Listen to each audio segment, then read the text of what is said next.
नमस्कार दोस्तों, मेरा नाम है ऋषभ शुक्ला और आप देख रहे हैं ऑल अबाउट सोशियोलॉजी। अपनी इस सीरीज़ में पिछले दो पार्ट में हम लोगों ने बात करी डीमोनोलॉजिकल स्कूल की, यानी अपराध के प्रेत शास्त्रीय सिद्धांत की। अपने दूसरे वीडियो में हमने बात करी फ्री विल स्कूल यानी स्वतंत्र इच्छा सिद्धांत की। आज हम लोग अपने इस क्राइम सीरीज़ के तीसरे पार्ट पर हैं और आज इस वीडियो में हम लोग बात करेंगे शास्त्रीय व्याख्या की, यानी क्लासिकल स्कूल ऑफ थॉट। आपकी जानकारी के लिए बता दें, ये जो क्लासिकल स्कूल ऑफ थॉट है, जैसे कि मिड 17वीं सेंचुरी या 17वीं शताब्दी के उत्तरार्ध में विकसित किया गया। इसके मूल रूप में जो अवधारणा थी, जो अवधारणा इस सिद्धांत को शुरू करने के लिए ज़रूरी थी, वो ये थी कि अपराध पूरी तरीके से सुखवादी एवं उपयोगितावादी दर्शन पर आधारित था। क्योंकि ऐसा माना जाता था कि कोई व्यक्ति तब तक अपराध नहीं करता है जब तक उसे अपराध करने में सुख ना प्राप्त हो, या जब तक वो अपराध उस व्यक्ति के लिए उपयोगी ना हो जाए तब तक वो व्यक्ति अपराध नहीं करता है।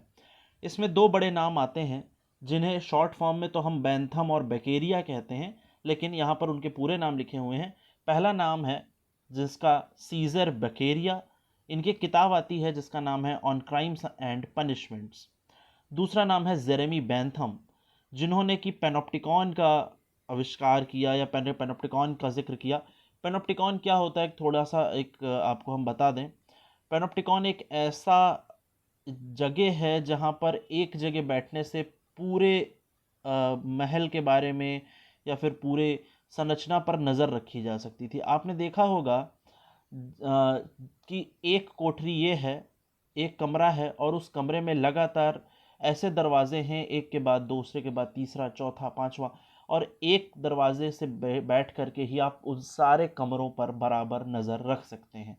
तो इस या अगर आपको याद हो, पुरानी फिल्मों में जो सीढ़ियों के सीन दिखाए जाते थे वो कुछ ऐसे होते थे, यानी चौथे माले पर या पांचवें फ्लोर पर खड़ा व्यक्ति नीचे एग्जैक्टली देख सकता है।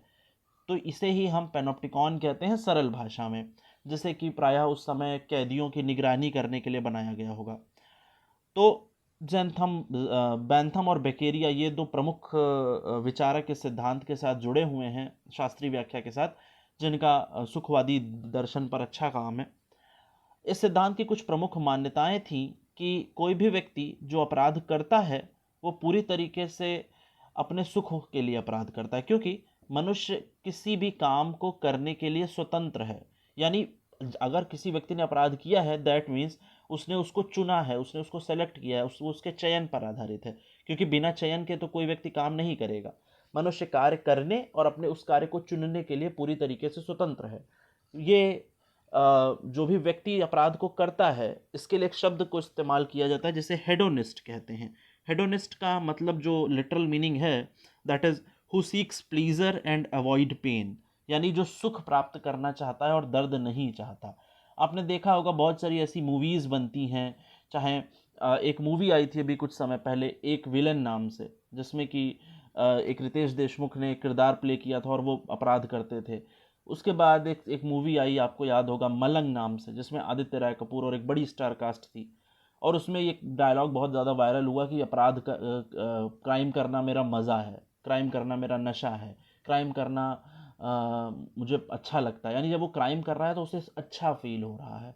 तो कुल मिलाकर के ये अवधारणा भी कुछ ऐसी ही विचार पर आधारित थी, जिसे कि हेडोनिस्ट या सुखवादी दर्शन कहते हैं।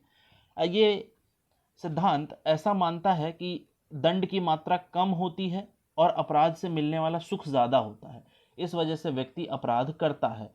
यानी अगर किसी जगह पर दंड की मात्रा कम है और अपराध से मिलने वाला सुख ज़्यादा है, तो क्या होगा, तब वहाँ पर व्यक्ति अपराध करेगा ही करेगा, क्योंकि उसे ऐसा लग रहा है कि जो अपराध से सुख मिलेगा वो ज़्यादा है और ये दंड तो इसके मुकाबले कुछ भी नहीं। तो अगर मान लेते हैं हमें दंड मिलेगा भी, तो चलो लेट इट बी, हम उसे भोग लेंगे और अपराध करेंगे।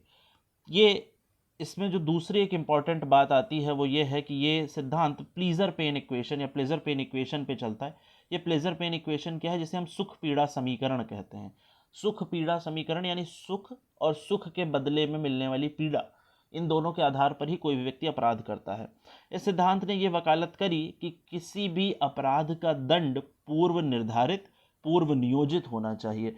क्योंकि अगर दंड पूर्व निर्धारित होगा, पूर्व नियोजित होगा, पूर्व नियत होगा, पहले से ही पता होगा, तो व्यक्ति उसके एक्सपेक्टेड कॉन्सिक्वेंसेस जानता होगा और अपराध नहीं करेगा। लेकिन अगर व्यक्ति को उसके दंड विधान का जानकारी नहीं होगी तो वो अपराध करेगा ही करेगा। अभी आए दिन आप न्यूज़पेपर में और क्या नाम टेलीविज़न पर आप ऐसी खबरें देखते हैं जिसमें व्यक्ति ने एक से एक जघन्य अपराध किए हुए होते हैं।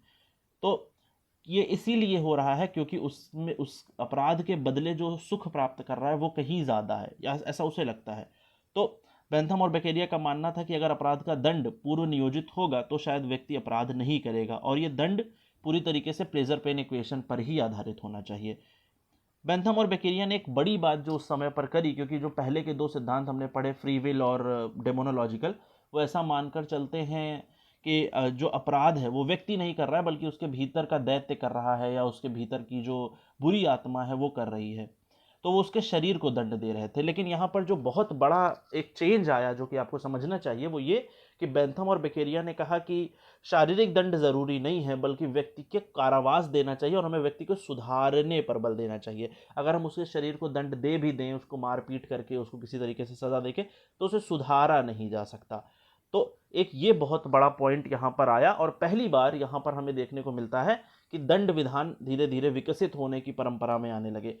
कानून ऐसा माना जाता था कि पहले की अगर स्टेज पर आप देखें तो अगर कोई कानून किसी दूसरी जाति का व्यक्ति करता था, कोई अपराध किसी दूसरी जाति का व्यक्ति करता था, उसके लिए सज़ा अलग, और किसी उच्च जाति के व्यक्ति के लिए सज़ा अलग होती थी। लेकिन पहली बार जो हमारा क्लासिकल स्कूल था वो इस बात को लेकर के आया कि नहीं, कानून सभी के लिए समान होना चाहिए, और कानून की जो अवधारणा है वो हर व्यक्ति के लिए बराबर होनी चाहिए। इस स्कूल के दो बड़े परिणाम सामने निकल करके आते हैं। पहला परिणाम तो ये हुआ कि दंड विधानों को लेकर के बड़े सुधारों की पहल की गई, यानी जो स्कूल्स थे, जो उसके पहले के विचारक थे, उनको भी ये लगने लगा कि हाँ, अपराध एक सामाजिक कारण है, अपराध के भी कुछ समाजशास्त्री कारक हो सकते हैं, और उन्हें सुधारने के लिए हमें सिर्फ बायोलॉजिकली नहीं सुधार सकते, हम उन्हें जैविकीय रूप से पेन देकर के, मार पीट के, सजा देकर नहीं सुधार सकते, बल्कि हमें उनको कारावास के माध्यम से या उन्हें डिटेंशन सेंटर में डाल करके, जो एक शब्द चलता है डिटेंशन सेंटर का, वहाँ पर हमें उन्हें सुधारना चाहिए। दूसरा एक काम ये भी यहाँ पर हमें देखने को मिलता है कि संवैधानिक सुधार किए गए। जो फ्रेंच रेवोल्यूशन, अमेरिकन रेवोल्यूशन आप देखते हैं तो उस समय की बात, और बड़े बड़े सुधार वहाँ पर किए गए। लीगल सिस्टम डेवलप किया गया बाकायदा यूनाइटेड स्टेट्स में फ्रेंच रेवोल्यूशन के बाद, और तमाम सारी जगहों पर जहाँ पर संवैधानिक सुधारों का जिक्र किया गया। पूरी तरीके से ये सिद्धांत नैतिकता पर बल देता था। इनके आलोचकों ने भी ऐसा कहा कि ऐसा लगता है कि बकेरिया और बेंथम जो है क्राइम को नैतिकता के माध्यम से सुधारना चाहते हैं। हालांकि आलोचना भी हुई इस सिद्धांत की, लेकिन फिर भी इस सिद्धांत का प्रमुख उद्देश्य नैतिकता पर बल देना था कि समाज में नीति कैसे स्थापित की जा सकती है, समाज के कानून को किस प्रकार सुधारा जा सकता है। तो पूरी प्रकार से इस सिद्धांत का एकमात्र उद्देश्य था कि अपराध को रोका जाए, और अपराध से मिलने वाली सुख की मात्रा से ज़्यादा अपराध के मिलने वाले दंड की मात्रा बढ़ा दी जाए, जिससे कि व्यक्ति अपराध नहीं करेगा। मुझे लगता है कि आप इस वीडियो से इतना तो समझ ही गए होंगे कि अपराध का क्लासिकल एक्सप्लेनेशन या फिर क्राइम की क्लासिकल एक्सप्लेनेशन क्या है, या शास्त्रीय विचारधारा किस प्रकार से अपराध को देखती है। तो आज की इस वीडियो में इतना ही। हम लोग इस सीरीज़ को कंटिन्यू करेंगे। चैनल में कमेंट करके अपने व्यूज़ हमें ज़रूर बताएं। तब तक के लिए ध्यान रखिए। हम लोग जल्दी ही नेक्स्ट वीडियो मिलेंगे और एक नए थियरी के साथ। Thank you so much.